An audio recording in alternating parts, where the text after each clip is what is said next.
Beans and milk. These are just some of the things that most of us consume every day. They're hardly expensive and not seen as a luxury, but it seems more and more of us in the UK are finding them increasingly difficult to buy. This London food bank is just one of 270 set up across the UK by the Trussell Trust, aiming to alleviate some of the financial problems of local families by distributing food parcels.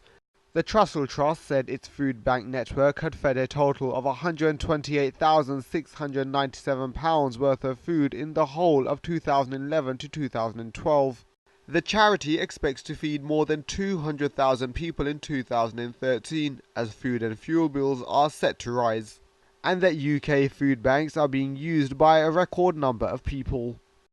The organisation is run by volunteers.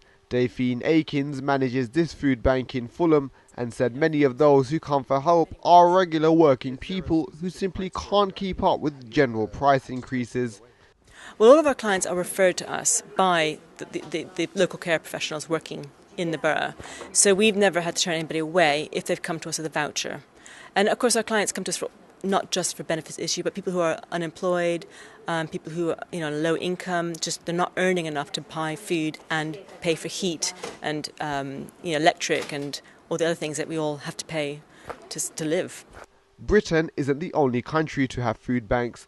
Other EU nations already have similar charities aiming to help cash-strapped locals. Some of the most obvious examples are in Greece, Spain and Italy, where government cutbacks have led to mass protests. Suicide rates have also increased in those countries.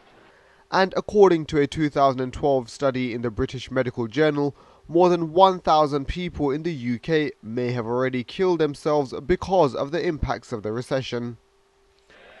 Recently, the British government has announced a number of planned cuts. Critics believe they'll most likely affect people who are already in financial difficulties and need help from charities like the Trussell Trust. Nobody here wanted to speak to us on camera, saying they were too embarrassed. With the British economy not showing any signs of improving anytime soon, there's a growing fear that thousands of the UK's residents may have no option but to cut back on meals or even starve.